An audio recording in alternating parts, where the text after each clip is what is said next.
Looking for the latest on the Jazz, Utes, Cougars, and Aggies? Yeah, we've got you covered. This is Hans Olsen and Scotty G on 97.5, the Sports Zone.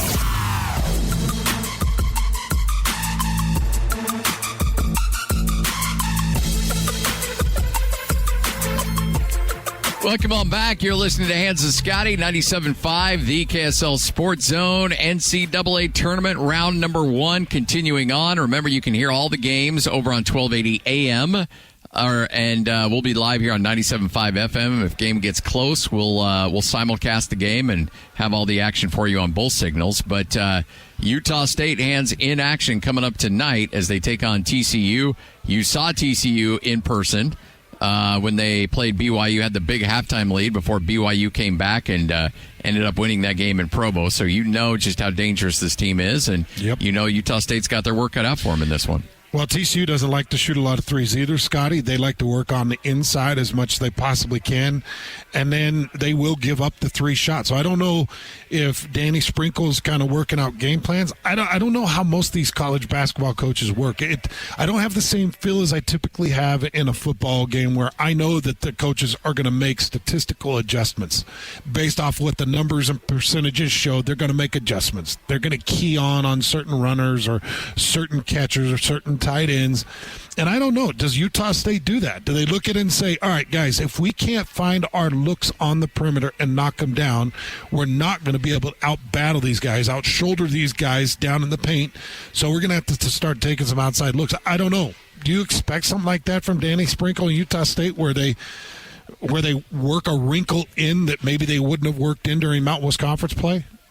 Oh, 100%. Yep. Absolutely. And that's the one thing that I really enjoy watching this year is the X's and O's and the chess match that goes into these games.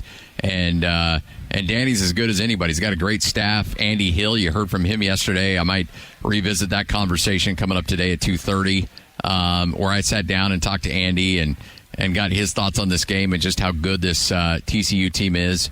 And then, but yeah, this is a team that's had to make a lot of adjustments. I mean, this team collectively, individually, Hans, is not an overpowering athletic team. So they've had to do a lot of things to try to mix and match and put things together and try to alter lineups and do all types of different things to make this thing work. And they have on their way to a Mountain West Conference outright championship. So I would anticipate you're going to see a few wrinkles tonight in this game.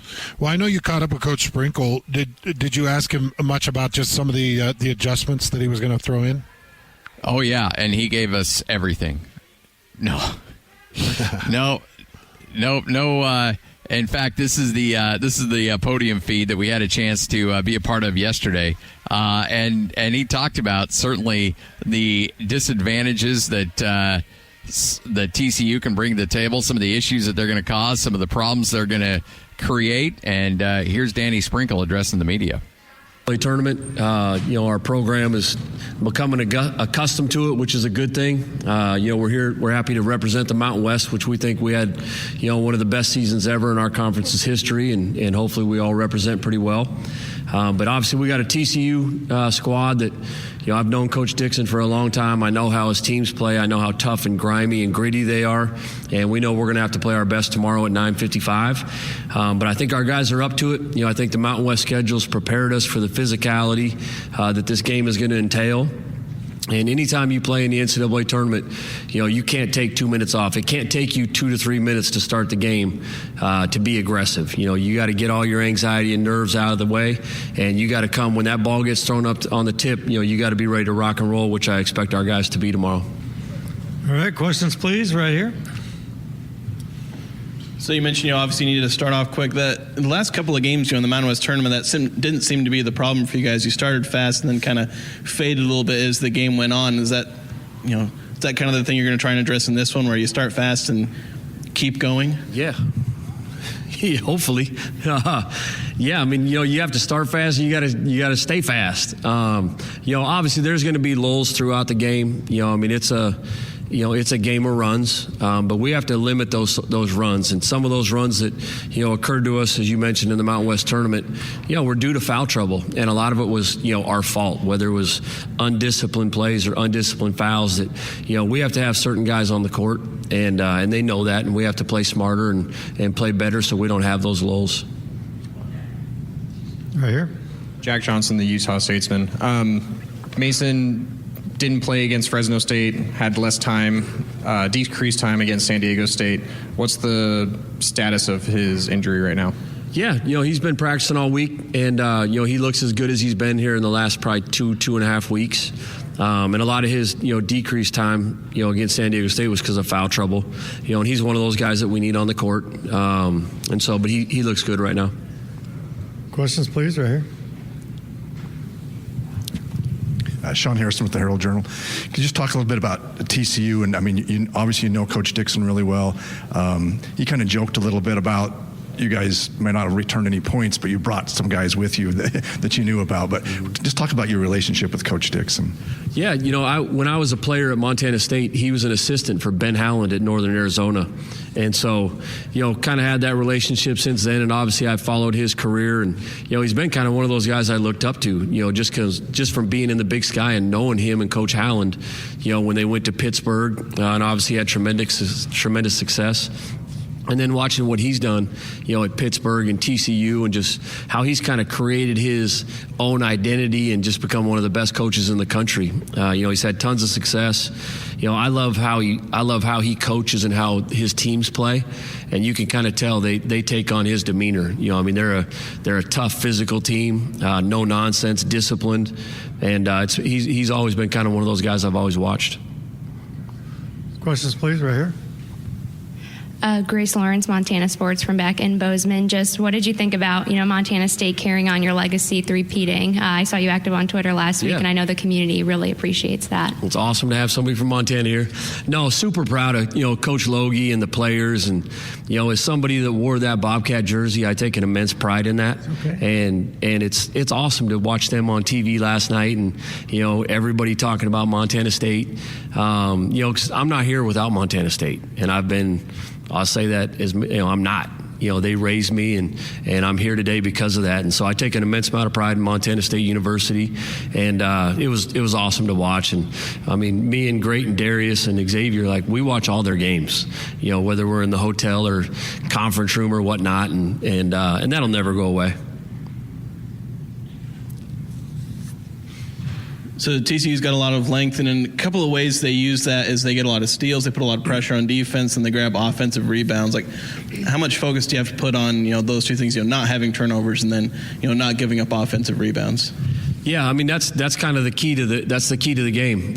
Our offense has to be great. Our ball movement, our body movement has to be on point because they're one of the best transition offensive teams in the country. I think they're averaging almost 18, 19 points a game in transition. And so if you let them start getting going with that off silly turnovers and live ball turnovers, that it's a recipe for disaster. And then once you get them set in their offense, you have to rebound. They're one of the best offensive rebounding teams in the country. And so really the game's going to start tomorrow. When they shoot it and that ball goes up on the rim, we have to have some contact box outs and you have to go get it. Coach, is there any team in the Mountain West that you're comparable to TCU? Is there somebody you kind of can use as an example? Yeah, probably more in the San Diego State and UNLV, type mold, especially from a defensive standpoint, from a length and athleticism standpoint. I'd say probably those two teams. Questions, please. Right here, right in front. Hey, Coach, I'm Jayla Johnson, IUPUI Sports Capital Journalism Program. I wanted to ask, you've made it to the first round of the NCAA tournament the last few years, and you made it here with TCU, with your team today. Yep. What does it mean to make it here with this team after being in this exact same situation last year and your former team not making it to this point?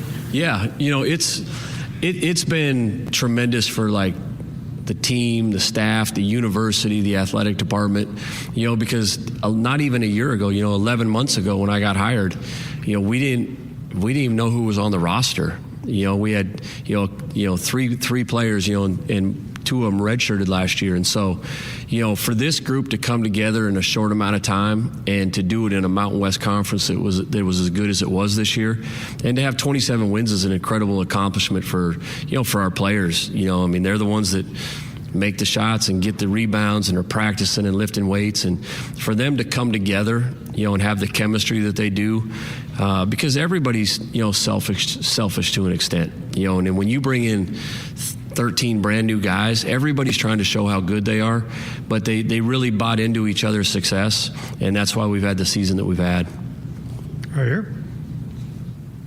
Coach, last two seasons you faced Big 12 opponents in the first round of the tournament, Texas Tech and then K-State. How do you think facing two Big 12 opponents can prepare you for this year, and what do you have to speak on for the Big 12 conference as a whole?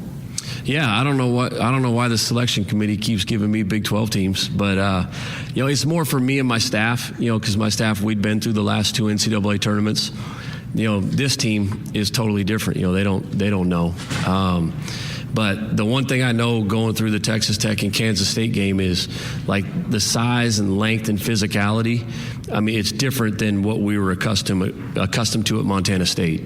Now we see some of that more in the Mountain West, so I don't think it's not going to be quite as big as an adjustment, for our group right now, because they played against the San Diego States, the UNLVs, the Boise's, Colorado. Like I can go down the list of our entire conference, but I think we're more built for it right now. And and hopefully that shows tomorrow night. Right here. Hey, Coach, Cole Cage, CBS Sports. How do you, making it this far is obviously an honor in college basketball, how do you keep your guys focused but also let them enjoy the moment? Yeah, I think this group's had a business type mindset all year. We've been hearing that we're picked ninth. We've been hearing that every game's a trap game, and everybody's been waiting for this group to fall off, and we haven't. And so, I don't think keeping our guys focused isn't going to be that big a deal. They're hungry. They're ready. Great and Darius obviously played in the tournament last year. Great's played in the last 2 years. Ian Martinez played for it in Maryland.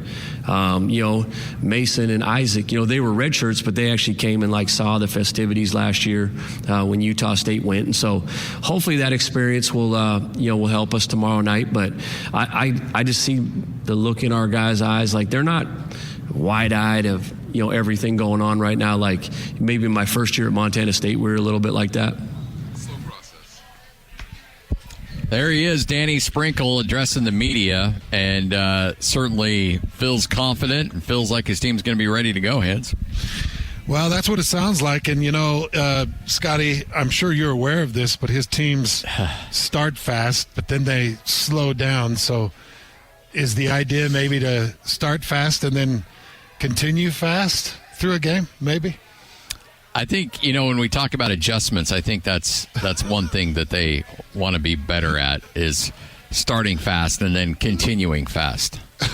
I was talking to Coach Lacombe yesterday about this because there were a couple pointed answers. Man, that Coach Pope interview, that Coach Pope podium was brutal.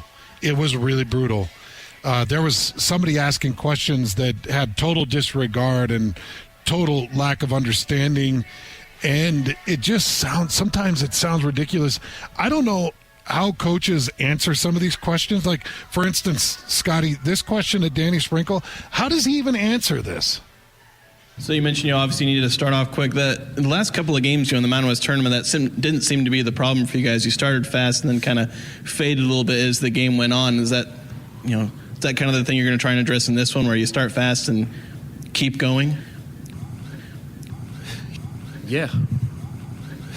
Hopefully. Yeah, you have to start fast and you got to stay fast. Oh, boy. I don't know, Scotty. It's like, and then I heard somebody's like, I'm a student council for my junior high, and it goes on to ask a question. You're like, who exactly is in the audience answering or asking these questions? Yeah, there's a lot of students here for student newspapers. That guy who asked that question is not a student. But yeah, I like, you want it. I know what you're trying to say, but honestly, it's like, so So are you hoping that your team plays well the entire game? Is that kind of the thing you're going to try and address in this one, where you start fast and keep going? Yeah. Hopefully.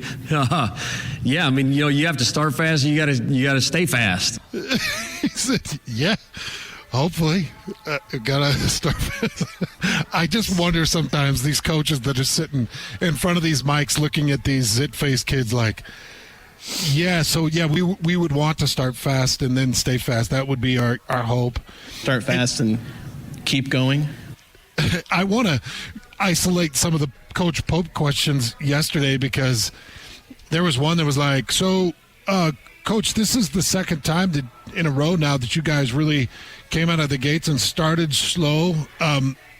What are you trying not to do that?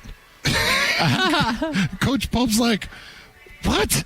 I just lost a horrific game. It's one of the nastiest gut punches of my life, and I've got to sit here and answer these stupid questions. I mean, Danny Sprinkle is in there working with his assistant staff down to the finest frog hair, trying to figure out a way to poke out an advantage. And he's got to answer the question of, so... Is that kind of the thing you're going to try and address in this one, where you start fast and... Yeah. Hopefully. I just... and I've mentioned this a couple times, the thing that's really surprised me about...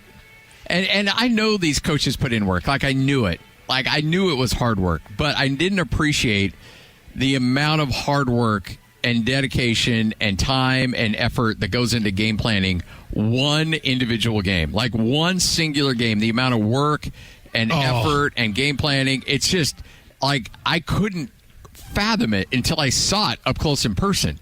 And so, like, I think it's rather humorous that somebody out there is thinking to myself, okay, the coach is going to talk to the assistant coach like, all right, here's the plan, guys. We're going to start fast, and then we're going to keep going. Everybody's like, wait, what? Hopefully. Well, usually, Coach, the plan is to start fast and then kind of fade a little bit. But you want us to keep going. Yeah, right? Personally, I like to fade. And I want to keep it going. And by the way, I do understand to a degree some of the guys that are sitting there trying to get a quote, and they've got a thought in their mind of, this is going to have how it's going to go down, or I'm going to start my question this way, and then you get going crazy with your question, and you want to try to explain your question a little bit. But if you're trying to get the quote of, hey, Coach, why is it that you guys start so fast? What happens when things really slow down for you? And maybe he can understand that. But when you give him the option of, so is the idea to start fast and stay fast? Is that kind of the thing you're going to try and address in this one, where you start fast and keep going? Yeah. Hopefully. I don't know, man. Yeah, I mean, you have to start fast and you gotta stay fast. I don't know. It's tough.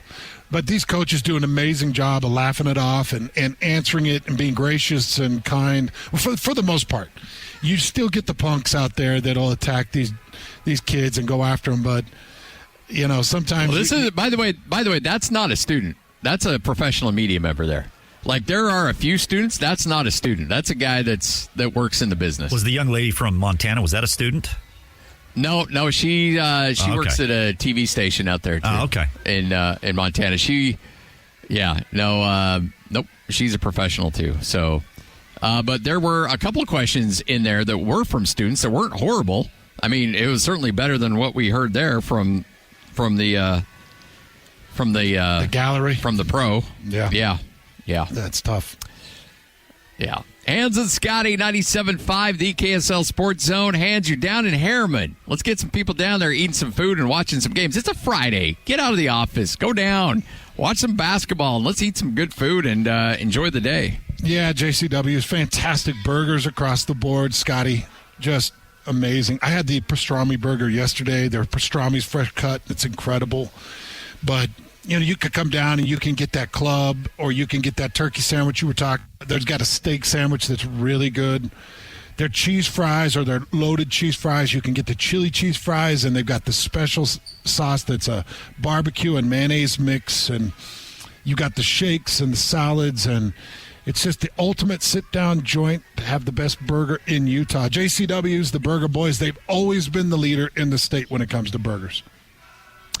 Get down there. It's the new location. Just Google or put in your maps, JCW's in Harriman. Get down there, check out that brand new location, and let's get you squared away. It's JCW's in Harriman. Hans is down there. We got the staff down there, and we're going to be there all day watching all the games leading up to Utah State tonight as they take on TCU. You're listening to 97.5, the KSL Sports Zone.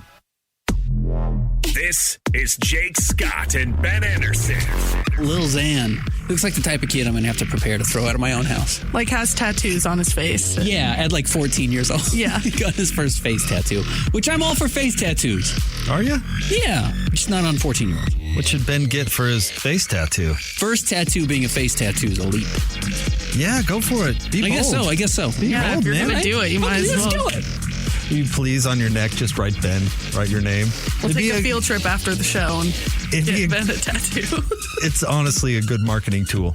You should do it. Hear Jake Scott and Ben Anderson every day from 10 to noon on 97.5 The KSL Sports Zone.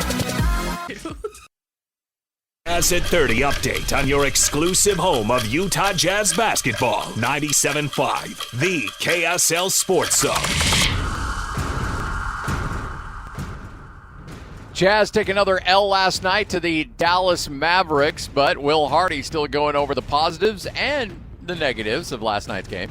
I thought the team, for the most part, tried to move the ball. We had 29 assists on 38 makes, so I think that part is encouraging. It was a really tough night shooting the ball, credit to Dallas, but those two areas for us continue to lead or bleed into the transition defense. It's going to be rim decisions and live ball turnovers. That is your Jazz at 30 update right here on 97.5, the KSL Sports Zone, brought to you by Spirion Staffing. You have better things to do than to scramble to find your next great hire. Spirion Staffing's here to help. Go to Spirion.com/Utah. That's SPHERION.com/Utah.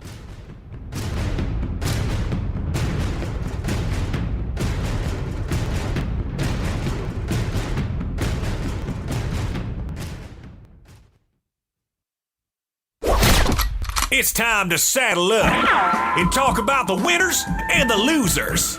This is the good, the bad, and the ugly. Now, here's the good.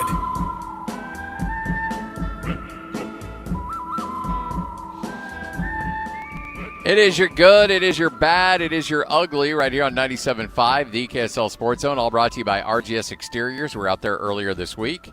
RGS Exteriors and Construction, obsessed with quality results. Hans, let's start with the good. Hey, the tush push, here to stay apparently, correct? It is, man. They voted on it, so it's going to be around. NFL Executive Vice President Troy Vincent confirmed that the controversial play will remain legal this upcoming season. I thought for sure that somebody would do away with that, but nope. It is here to stay at least for one more season. So there's your good. Let's get to the bad and talk about another potential NFL rule change. Now the bad.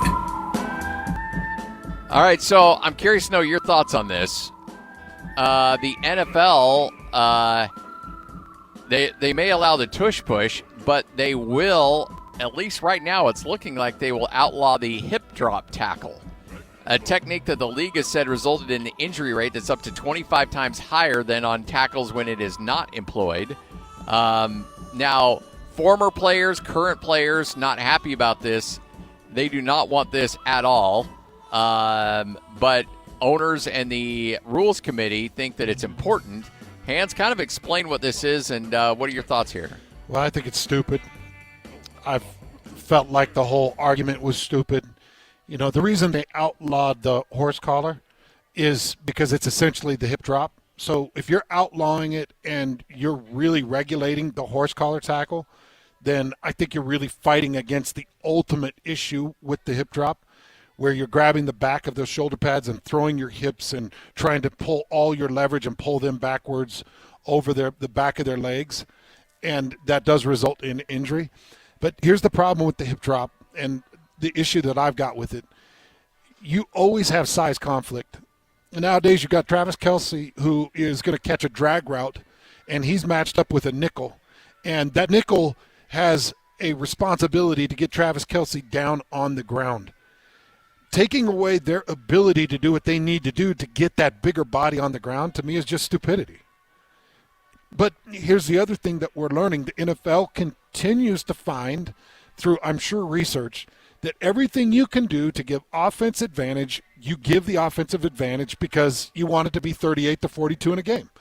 You want guys to break tackles and be able to drag DBs and drag linebackers, and you want them to continue on their path, and you don't want to take that away because that's what brings eyeballs to the table. But if you're a defensive player, Scotty, and you're tasked with getting a guy down, and now you're limited in the way you can bring the guy down, I just think it's stupid. You're taking away helmet to helmet and targeting and horse collar, and it's like you just keep going. And eventually what we're going to have is the problem that we've got in the NBA right now, where it's 140-point games where you're like, come on. And now you got people that are like, well, he couldn't even get him down on the ground. Well, it's because he didn't want a 15-yarder. And I don't know. It's starting to compile on me a little bit. It's like, what more can you take away? What more can you add to make it more difficult for the defense? And this is just another stupid rule, in my opinion. Yeah, and that's something you have to be very, very careful of because you want to walk that line. You want to keep people entertained, and in doing so, scoring is prominent, but it can go too far, and the NBA has put it too far. And I know David Locke argues with us all the time on this, but if you let the pendulum swing too far, then you've got arena football in your hands. And I mean, do we want games to finish, 65-55 every game? Is that what we're looking for? Because look, the hard hits and the collision is part of what gravitate people towards football. And I know, and so they had to address the concussions. That was a real issue that needed to be addressed, and you addressed it. But this doesn't feel like this is about injuries. This feels like it's about continuing to give offense more opportunities to score and limit what guys do defensively. And it's such a subjective call, and I hate it when games in the fourth quarter, let's say, a team needs to get that third down stop, and it's 3rd and 7, and they make the tackle, and they're going to get the ball back with a chance to take the lead, but, oh, nope, that was a hip drop tackle, 15 yards, automatic first down, and the game's over. It's like, oh, what are we doing here? Yep. And I tried to describe it a little bit, what they're taking away for football fans that are out there driving around like, I don't even know what you're talking about. I'm just going to try to describe it just a little bit better because this is the most common issue. It's a tight end, and it's some type of dig or drag. And typically it's a safety or a nickel that's responsible for that tight end. And what happens is the tight end will catch it, or the fullback will catch it, or a bigger body, or you could even go with the little guy, the little slot guy. But the defender will come over, they'll actually get their hands like maybe just below the shoulder pads or around the waist or around the hips. And what they do is they throw their body into the back of the legs. The most common result, the most common injury is going to be a pretty severe ankle twist. Now you can get to the ankle twist, which we saw on I think it was Todd Heaps years ago. He was the classic. Oh, yeah. He was the classic hip drop injury. I think Dennis Pitta, just to stay with the Ravens, I think Dennis Pitta was a hip drop injury where a defender dropped himself into the back of his legs. But the ankle twist is kind of the most common. The most severe is going to be an ACL injury where the knee gets caught up with the angle of the drop and the knee blows. But what are you supposed to do, Scotty? You're behind in the route. You're in coverage. You're trying to get them down. They're going to carry you for 10 yards if you don't throw your weight into the back of their legs. And I guess now you just add an instant 15 yards. It's what we talked about. It's just giving more offense to the offense. Hans and Scotty, there's your bad. Let's get to the ugly.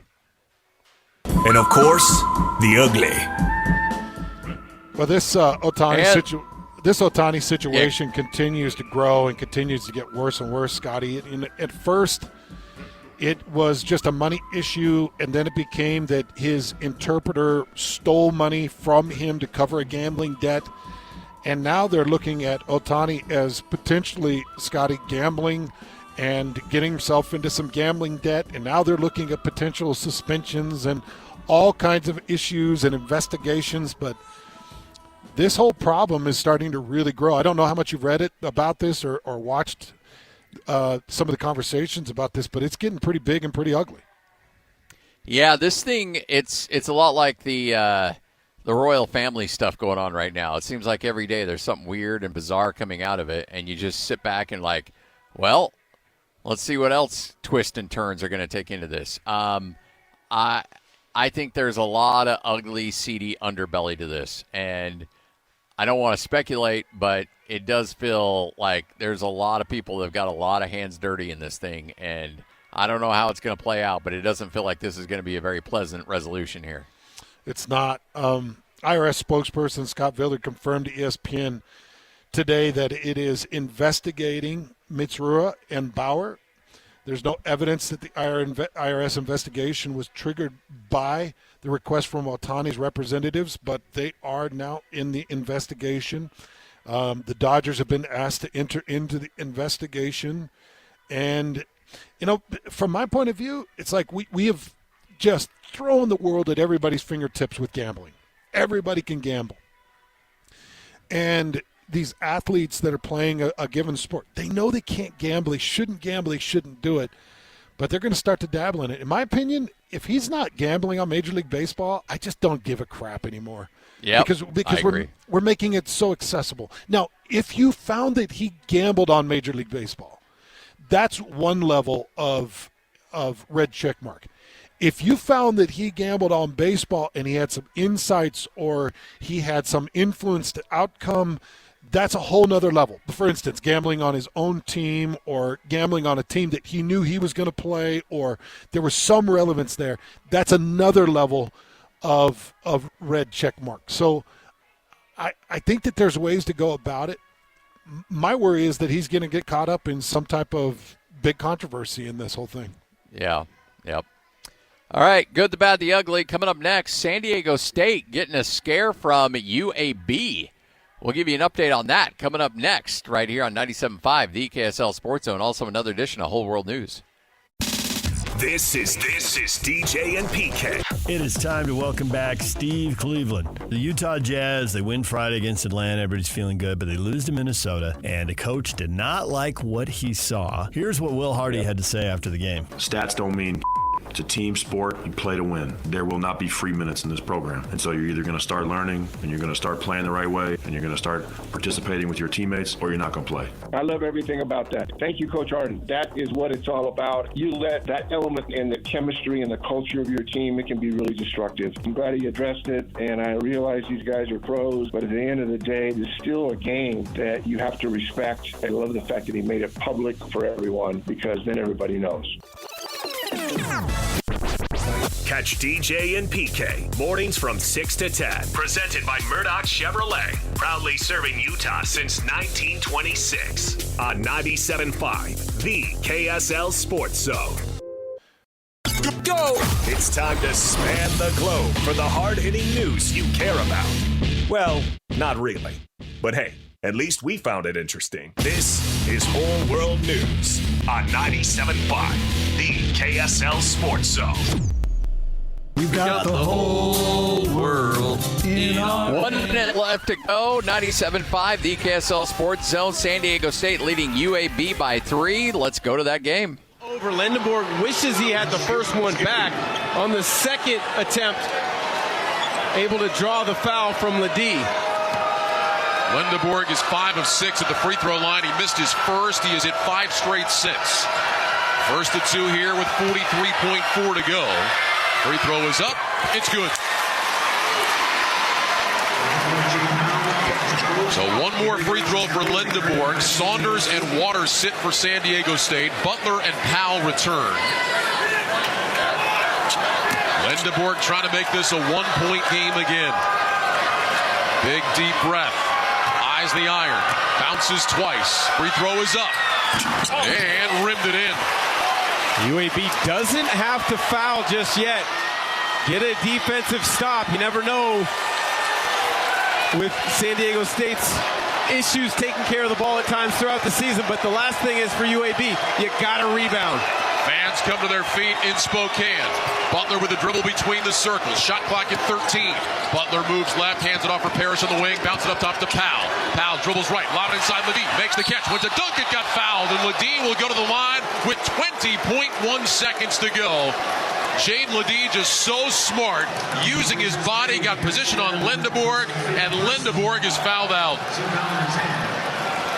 He recognized that he was fronting.